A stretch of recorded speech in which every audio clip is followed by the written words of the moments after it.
This is Ray Varner, class of 2010, with the Living Legacies Oral History Program in Norfolk, Virginia, on July 11th, 2011. Also with the Women of Randolph-Macon Oral History Project. And I'm here with the interviewee today, Laura Calvert of 1982. And she was known as Laura Forehand while she was at the college. Also here in the room are Sarah Hendricks and Claire Stevens from the Development Office. All right. Hello, Laura. Hey, how are you? Good. So, how did you first hear about Randolph-Macon? Let's see. I was looking for a small school. Looked at actually Wake Forest, which isn't all that small, but it was at the time. Mary Baldwin and Hollins and Randolph-Macon, and went to Randolph-Macon and visited it and fell in love. Did anyone tell you about it, or anyone spoken to you about it that you knew of? Not that I recall. It was more through looking through information in the guidance office at my high school. There was no legacy type relationship at the time. Where was your high school? Newport News, Minchville High School. And you listed a couple of their all-girls schools. So were you looking for an all-girls school, or? My mother was. I, on the other hand, was not. She actually thought for a while that when I told her I'd been accepted to Randolph-Macon that I was going to Lynchburg, and was quite distressed when she saw that the address was Ashland, Virginia, as opposed to Lynchburg. So, do you remember your first trip to campus? Yep. I went with my father to look at the school and did an orientation and wandered down around where I don't know if we still call it the motel dorms. Freshman Village. What is it called? Freshman Village. Village. Well, of course it would be the Freshman Village. Anyway, was quite entertained by walking down, I believe it was Olin, on a Saturday morning about 9 o'clock. So you can imagine what the hallway looked like after a Friday night, and thought, this looks like fun. There you go. Did you have any other impressions of the campus? It was beautiful. The fountain area and Mary Branch. Is it still called Mary Branch? And that's where my first dorm was on the second floor of Mary Branch. Beautiful, beautiful place. And I was very impressed with that. And then just some of the faculty were very welcoming during the orientation. Do you remember who those were? I believe Dal Wooten was probably one of them, and who, by the way, came to my wedding. We stayed in touch for forever. I think Dr. Scanlon might have been there as well. So you just felt welcomed? Mm-hmm. And it was easy to get around, too, as a campus. It wasn't so big that it was tough to get around. It was far enough away from home that you didn't have to go home. Parents like that, too. It was far enough away, but close enough that you could if you wanted to, being from Newport News. Did the fact that the college had just gone co-ed, did that influence your decision at all? I was aware of it. I can't say really that it influenced my decision. I was aware of it, and that's about at age 17, I think that's about as good as I was going to get. With worried about that. So you personally, which would you rather go to, an all-girls school or a co-ed school? Co-ed. Definitely. So do you remember arriving on campus as a freshman? Mm-hmm. Can you tell us what that was like? I remember being petrified. I remember being, I had a flat tire on the way, and had to change the tire on this car that I had borrowed from my dad to get there. My parents, this is an interesting story. My mother and her husband drove me up. My roommate was a friend of mine from from Newport News. Her father was very active in the Methodist. He was a Methodist minister. And so she and I were going to be roommates. And I remember getting to Mary Branch, because we really didn't know where our dorm was going to be at the time. Being lowly freshmen, you kind of get what you get. And we had bought for lack of a better term, like a shag rug. It was a green rug that, so all our stuff was going to match, which of course lasted maybe half the year because everything kind of gets messed up. But my mother had, the door was dragging at Mary Branch, and so she had one of the student government officers who was helping us move in shave off the bottom of the door so our rug would work. Who, by the way, ended up being my first husband. So I met him the first day on campus. So anyway, yeah, I definitely remember that. I remember, all the buzz about what are we going to do tonight, and going to a couple of the fraternity houses, but being petrified because it's just was so out of, like every kid is when you first go to school. It's really out of your, should be out of your element. But it was fun. It was a great experience. Met a lot of good girls right off the bat, and who have stayed friends of mine through today. Can you tell us what the food was like when you were there? With just the whole situation? The old cafeteria left a little to be desired, and we used to. The rule of thumb is if you couldn't identify what it was, don't eat it. So that created yellow gravy and things like that. It's like if you can't really tell where it's coming from, probably ought to leave it alone. Salad bar was our friend, as was the peanut butter and crackers, and yeast rolls were always a popular item. But yeah, so the food was okay when by the time I graduated, the new cafeteria, which is now the old cafeteria, but the new cafeteria opened, and the food was markedly better. And Sundays they would make probably the best omelet you've ever had, which was crazy, but far better than the other place with the little trays that had, people had graffitied on them and things over time. It was, I won't repeat what was said on the trays, but there was all kinds of interesting things on those trays. Education. Yeah, I was like, "Ooh, who's that?" Yeah.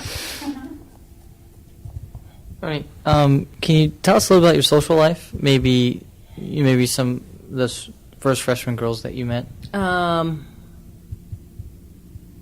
Again, my roommate, her name was Lori Morgan at the time. Of course, she and I plowed in together. Then we met a couple of other girls who had the fortune of having a basement room at Mary Branch, and one's name was, I can't remember I have to remember what their maiden names were. Carrie Brunton, who is now Carrie Valentine. She married what we call a townie, and who owned an electrical company that they've sold for scores of money and have a horse farm in Hanover now. Or no, it's in Ashland, I guess. But anyway, so Carrie has remained a great friend, and Lori Morgan Badiata is her name, and then Lisa. I can't think of her maiden name now. It's Lisa Kern now, but I cannot. If she hears this, she'll shoot me. I can't remember her maiden name. Oh, Barnett, Lisa Barnett. And so we were kind of like the Fab Four, getting in trouble together all the time, and really had a good time. But there were lots of really good women at that time. We had a good time. So what was it typically like hanging out with your friends? What did you do? Where did you go? Played a lot of loud music. I guess that still goes on today. It's not records anymore. Played a lot of loud music. Played some intramural sports because back then females, there wasn't a whole lot of female athletics. Title IX really hadn't come into play. So we did a lot of volleyball, softball, that kind of thing. Let me think. Of course, there was beer involved. Generally speaking, lots of coffee up until the beer drinking began. But that it was kind of what you would expect in a normal college. We did a lot of tours of the fraternity houses and that kind of thing. Tours. Did you have a fraternity in particular that you spent most of your time with? No, we're pretty Calvert. yeah, we're liberal arts fraternity goers as well. But yeah, I guess at the time, is KA still there? Okay. The great brick house, the Listerine guy and all that, yeah. KA, there was at one point towards the end of our term there, Phi Cap was quite the popular place. They had called the Pink Lounge, and a lovely band called the Bombage Band. And they still get together and play from time to time. And SAE was, and are they still on campus? Because I know they had a rocky spot, but a lot of my friends were in SAE. And then, let's see, the one on the corner when you're coming in, Sigma, SAE? No. Sig Up. I guess that's what it is. Yeah, if you're coming in, the entrances have changed some too, I think. But It's on where the railroad and College Avenue. no, this would have been if you're coming. The other way. Yeah. That's actually not a sorority. Yes, it is, and I can't think. But anyway, yeah, it just kind of depended on who was dating who, and you kind of moved around depending on that what good party was going on when, and what band was playing where. And So you weren't involved with you weren't a little sister or? no, let me say that loud instead of nodding my head or shaking my head. No. Mm-mm. But there were other girls who were, I had guess. some girlfriends that were little sisters for like Phi Cap. And I spent a lot of time at SAE, and they didn't have little sisters. But there were several girls that were Phi Cap little sisters that I recall. So do you think if SAE would have had little sisters, you might have done it, or is it just something that? I didn't really see the need for it. I mean, I did not feel compelled, so So, did you do anything else on campus, or did you have a campus job, or did you? I did not work until between my junior and senior, like toward the end of my junior year, but I worked at a restaurant in Hanover County called the County Seat, and worked as a waitress there for about a year and a half, which is where I learned that I was not going to be a waitress because I was really not very good at it. And so, but it was great. It was a great job, and also helps you with time management. I still believe that today with my kids. It's like you need a job because it makes you organize yourself instead of floating through the days. Yeah. Were you a member of clubs like newspaper things? Did some time with the newspaper, and then the I can't think of what it's called. I was an English major, and so stylist. They just started that back up. Did they? This year, yeah. That was a lot of fun. Trying to think what else. Do you remember? You said you participated in athletics. Do you remember Greek Day? Do you remember that when I guess women would compete because there were no sororities, so women would compete. Yeah, and I don't have any vivid memories of it particularly. I don't know that that's good or bad, but it was. I remember it going on. I don't really remember participating particularly. Mm-hmm. Do you remember Camptown races? Oh yeah. Can you tell us about Camptown? Doo-dah. Actually, Camptown had stopped. The race itself at the time had stopped because someone had gotten injured, and so the campus had an annual event where they brought bands in for Camptown, and it was a kind of a party weekend, and they would have pretty good bands. And now you're going to ask me which ones, and I can't really remember, but fairly well-known bands, and just a lot of dancing and playing and partying. It was good fun, but it was a shame because I think Camptown had stopped just a couple of years before I got there. Do they still do Camptown? No, I had never heard of it until I Really? started doing this project. Yeah, that's how much it's gone. Camptown was a lot of fun. And they probably stopped it for a reason, because it was pretty raucous at the time. I guess you remember homecomings.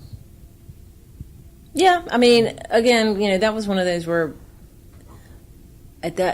typically we weren't there to watch the games. We were there to socialize, and we'd have people come visit us during those periods, during those events, and people. It's really funny. People were dressed very casually, in my estimation, in that period because it was like the late '70s.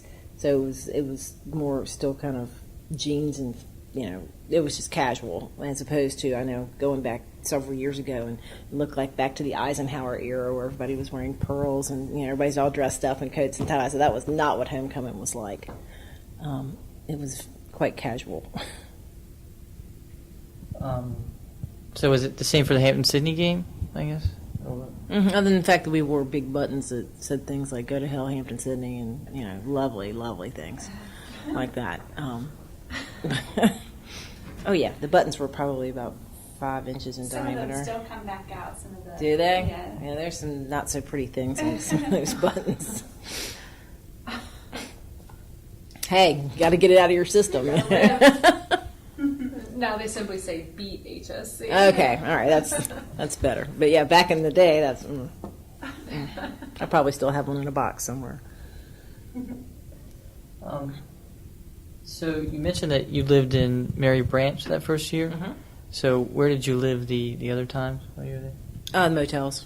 Okay, so you moved to Olin? I lived in Irby. Well, I'm trying to think which one was the first one that went. Okay, so you've got the first courtyard. You got what is it, Smith, Irby, and Star. Olin. So it was Olin. Yes, So it was Olin. Had a lovely corner room on the courtyard. And That was fun. Those were just female dorms? Mm-hmm. Yeah, that was, in fact, when the guys found out that was going to become, because that was kind of the guys' domain, that whole row, other than the back. Garland was the girls' dorm. And that was the guys' domain, and when they found out that it was going to be given over to the females, they were not any too pleased, so they started trying to trash the dorm. And of course we were going to go for it because the more you mess it up, the better it'll be for us. So knock yourself out, guys. And but going in there now, it's amazing the transformation that we had the payphone down the hall. It was so different. No cable, no computers, it was very different. It's crazy to go in there now and see how upscale it is. But and when I moved to the motels, I told my mother we were going to be in the motels. She thought I was talking about the Holiday Inn. So again, she shows up on campus, and I said, "Let me show you. Let me show you my room." She's like, sees this army barrack, and we were pretty low maintenance. We didn't fancy it up a whole lot, and she thought we were really at a hotel on the way into campus. That maybe there'd been overflow or something. And we were at the hotel. Put my mother through a lot. She took it like a sport. So did you keep the same roommate throughout, or did you? Lori and I were roommates for 2 years, and then a woman named Glenda Klein was my roommate, and Glenda actually ended up being the valedictorian the year we graduated. She was a great roommate to have, always had good notes.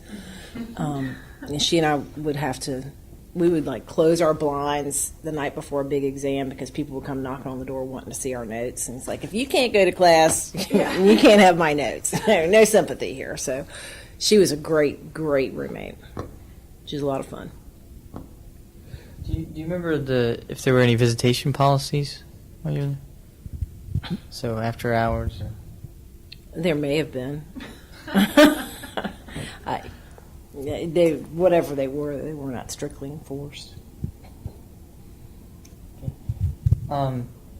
So those 4 friends were, I guess those were pretty much your main friends? Well, yeah, I mean, there was probably another periphery of about another 10 girls that we could make a party with our group.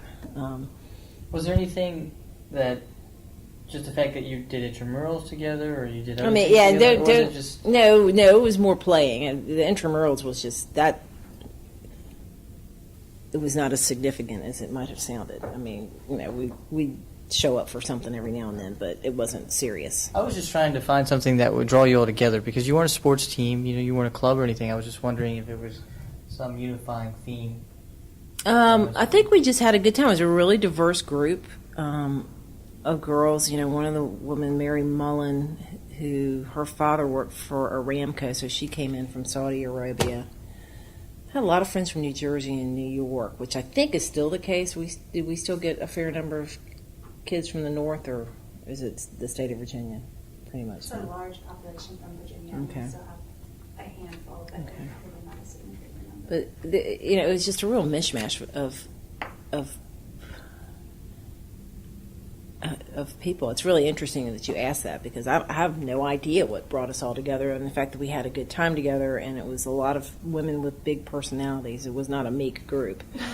And so that probably had a lot to do with it. We gave our RA a hard time a lot. You know, painting things on her door and with shaving cream and all that good stuff. You know, typical college fun. But yeah, I couldn't really put my finger on it, and the fact that we were a pretty raucous crowd. And You said that you guys had enough to throw a party. We were talking to someone who's maybe sometime in the 80s, and they said, and it was obviously a woman, and she said that they would have parties on their hall, like their hall. She was in Conrad, I think, or the new dorm, and that their hall would host parties sort of similar to the fraternity parties. We would do So a you luau. guys would throw. Yeah, The yeah. girls somehow would figure out. We'd how to, do a cocktail. Yeah, we did like a cocktail party thing, and then we did the luau was the big draw, and we'd take the whole courtyard over and have build a tiki bar, and the courtyard. Oh yeah, it was fun. Yeah, I mean, yeah, imagine that now. Would I that mean, fly, Ray? No. No. oh, not anymore. I mean, the things that went on in that courtyard was unbelievable. I mean, unbelievable. But that, yeah, we would, have the tiki bar, and everybody'd be dressed up in their Hawaiian outfits, and we'd be playing Don Ho or whatever, and have Hawaiian food, whatever that meant at the time. I couldn't tell you what we ate, but we were making kind of crazy Hawaiian drinks, and so that was an annual event that we spent a good deal of time decorating for. We have planning. Yeah. Oh yeah, it was fun. So, so switching to academics now. Oh, and then there was that. Yes, So, what was your major when you? I majored in English. Did it change when you came in? Nope. So you were English all the way through. Mhm. Is there any reason why? I like to read, and I like to write, and I like history, and so that all kind of put together. And really thought I was going to be a teacher or a writer going in, and now I'm a banker, but I can still put together a pretty good project proposal, stuff like that. But yeah, I've always liked to read and always liked to write, so it just kind of made sense. Who was your advisor? Richie Watson. Okay. Did you select him, or they just gave him to you? I don't recall, but if I'd have had the choice, I would have selected him. He was a great advisor. And then Dow Wooten was, again, a very good mentor for me. And I don't know if you all have heard tales of Dr. Gray. You could tell him to us. Well, there's some I would and some I wouldn't, but he was a very interesting man, and I learned a lot about when we took Shakespeare. I don't know if any of y'all had to take Shakespeare. Did you ever have that benefit? Which was painful for most, to read these plays. And then listen, Dr. Gray was pretty rote in his teaching, but he always encouraged everybody to go listen to the albums in the library of the plays. And they all thought it was really funny. So I did that one day because I was behind in reading the plays, because they take a good 4.5 hours to get through. Now I figured out I could speed up the play and put it on, was it 45? Yeah. And run it faster so I could be done in 2 hours with the play. And nobody, it was great. I mean, you lose a little of the acting part, but I was able to get through plays pretty quickly. But he didn't suggest that I put it on 45, but he did suggest that. And I used to help him with some of his papers, grading papers and things like that. And he would, in return, we'd go out to lunch at a nice French restaurant in Richmond, because he didn't drive. But he was fascinating. He knew all kinds of people. One day I was in his apartment, and the phone rang, and I answered it, and this woman says, "Is Bill there?" And I was like, "Well, sure." And I said, "Dr. Gray, phone call for you." And it was Elizabeth Taylor. and he knew Tennessee Williams. The people he knew, and you think, you're like, yeah, sure, and then you start looking at all the books he had and the photographs, and Tennessee Williams, I believe, was a pal of his, and he could tell something. It was like too good to really believe until you started seeing some of the documentation. But he was an interesting character. Richie and Dr. Wooten both were I was accepted to UNC to go to graduate school for English because of them. Of course, did not make it, but got married instead. However, they were great mentors. Were there any other classes that stood out to you, and outside of English or in English?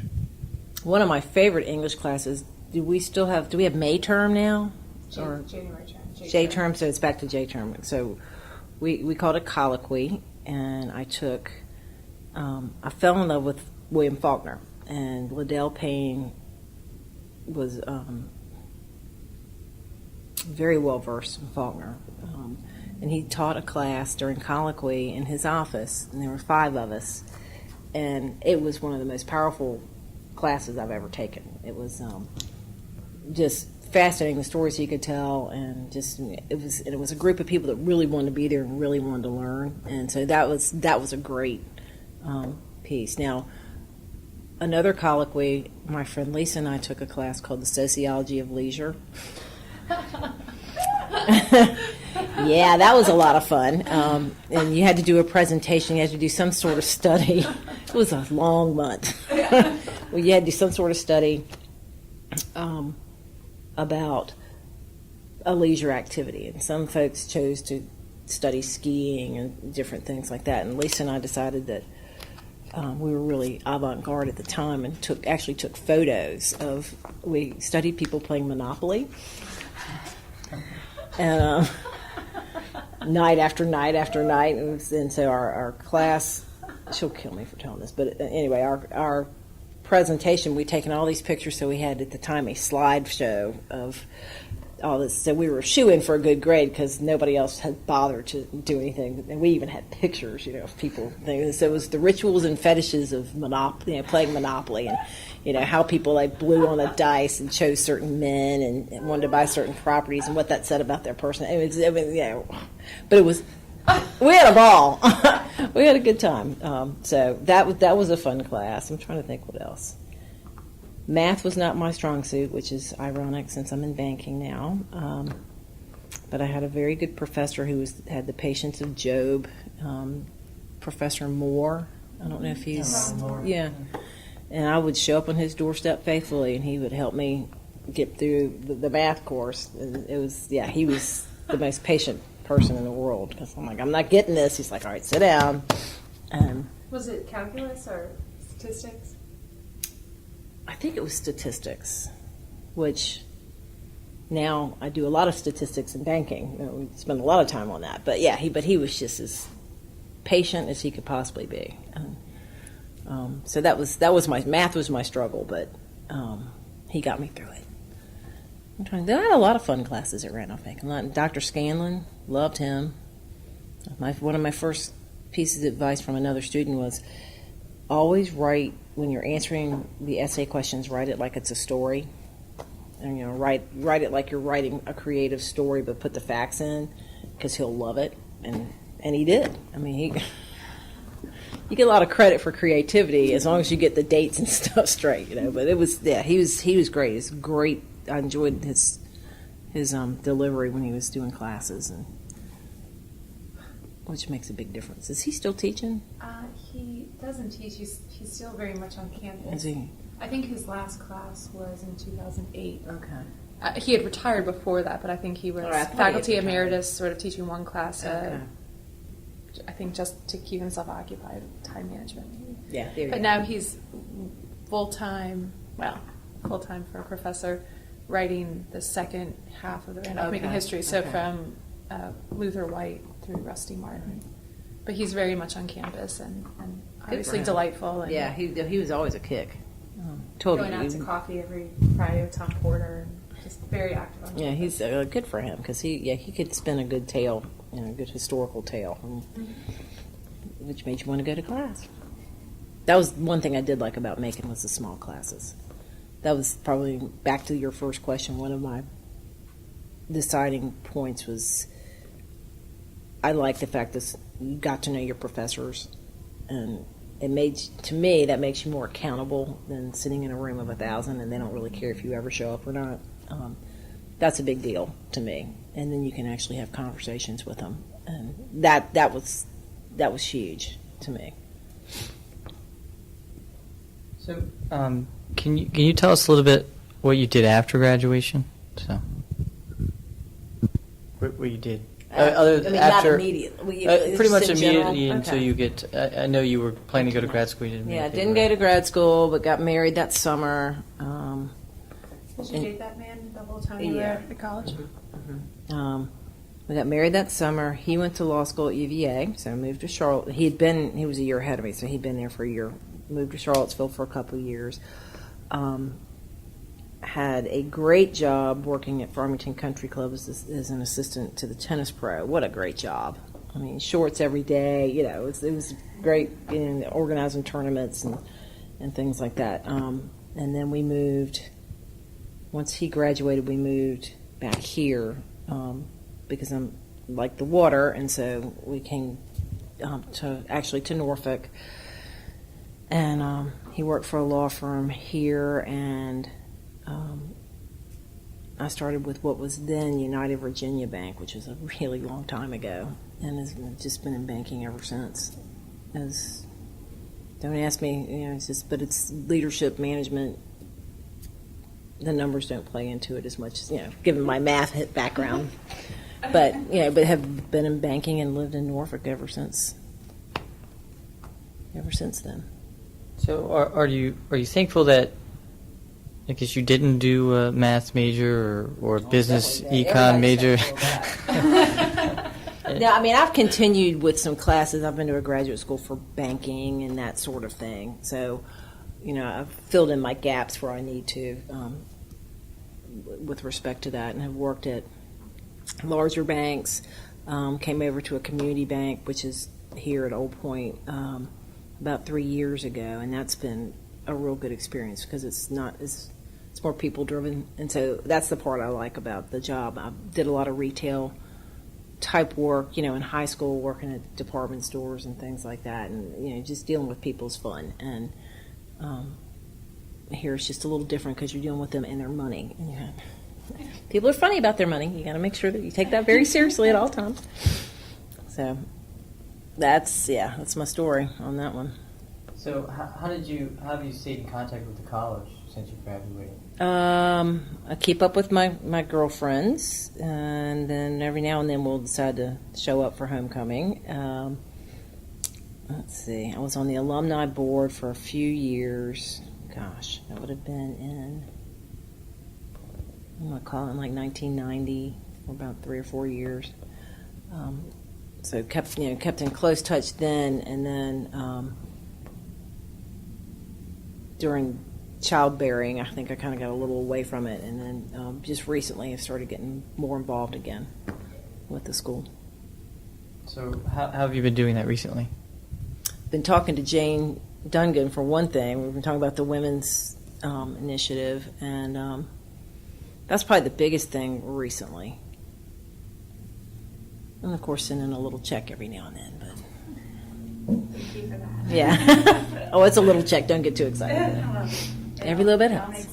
Yes. And a question I always like to ask. Obviously, you knew we were coming today, and I didn't know if there were any stories that our questions haven't touched on for you to share.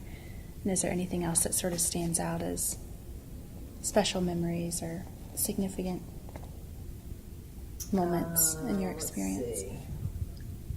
I mean, they're random thoughts. One of the neat things when you graduated with Dr. Payne is he and his wife had all the seniors over to the house. I don't know if they still do that before graduation or not, but that was a lot of fun. I guess for me particularly because Dr. Payne, we had a good relationship.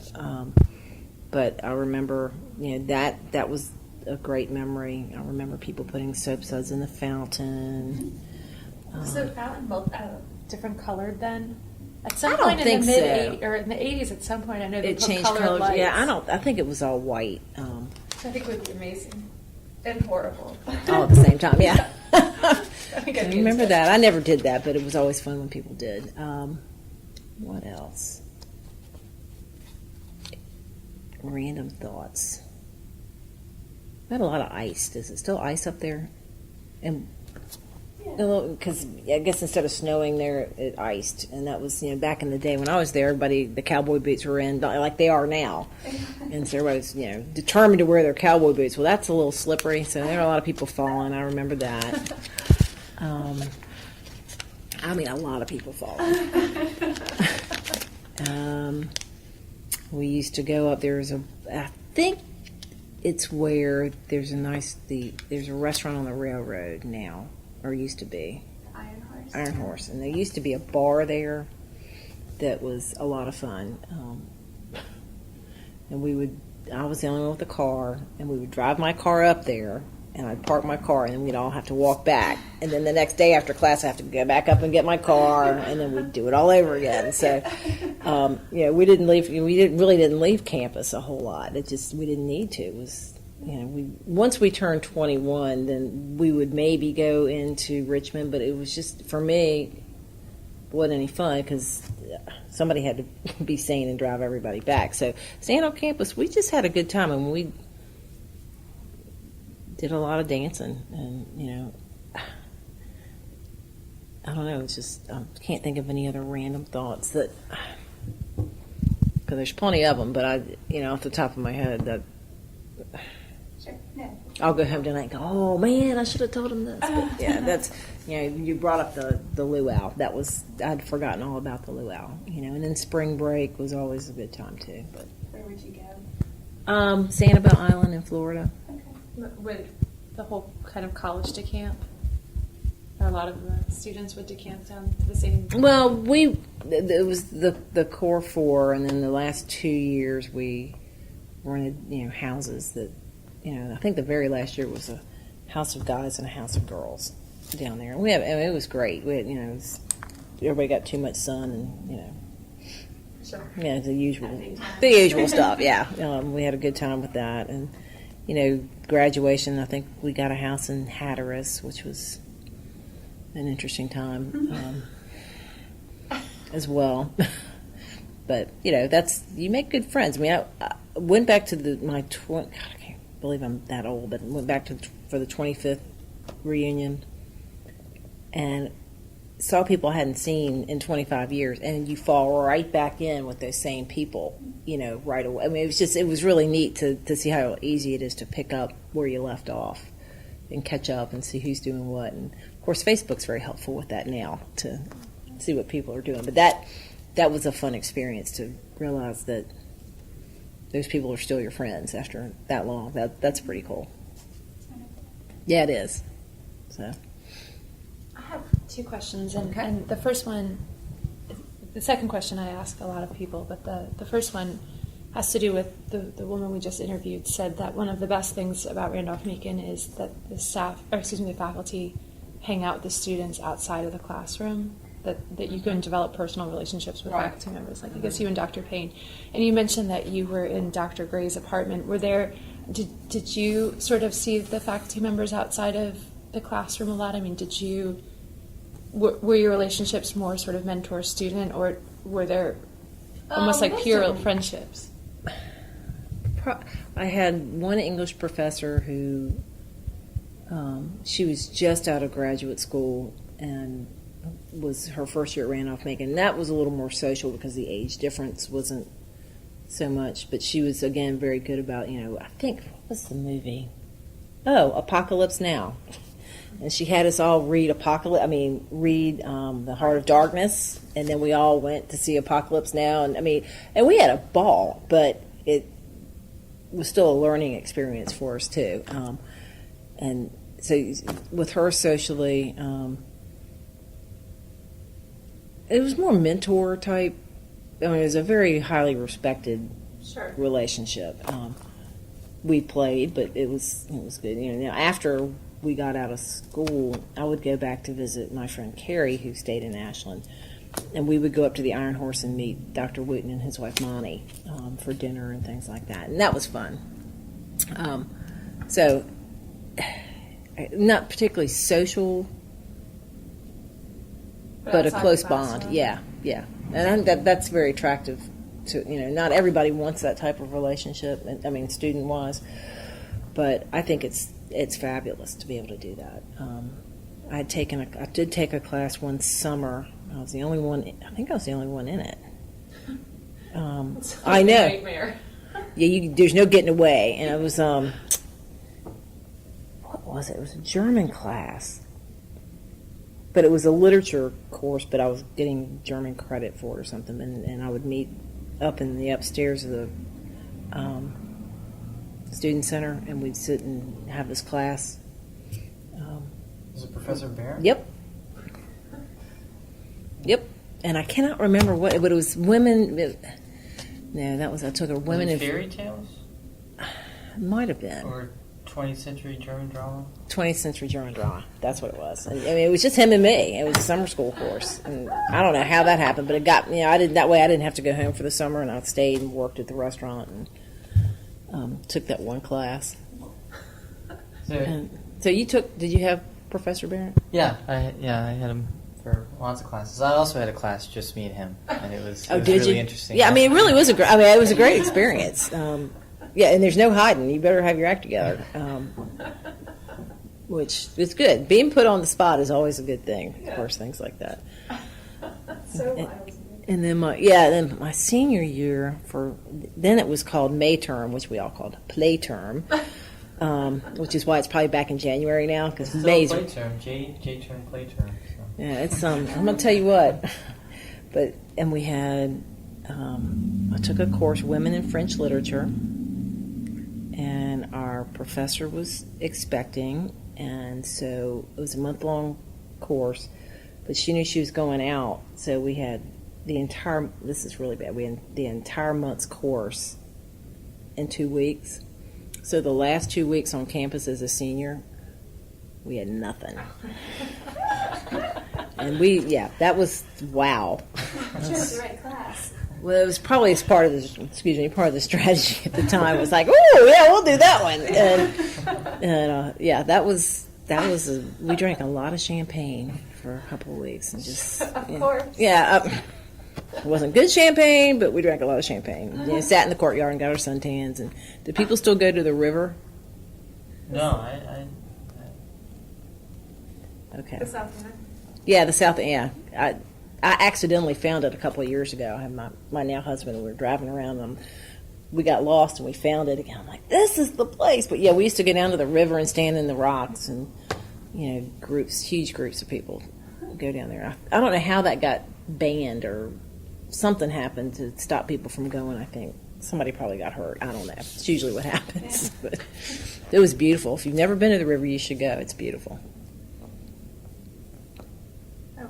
One of the questions I like to ask is sort of in hindsight, is there any advice you would give a current student, a kid who's about to start Randolph Macon? One of my kids. Yeah. Well, not if it's one of your kids, so I'm sure that'd be very different advice. Yeah. Don't party. But, Actually, I would say part of the reason you go to college is to learn how to spin all the plates. And that's do the things you need to do the things you want to do, and make sure you get a good outcome for all of it.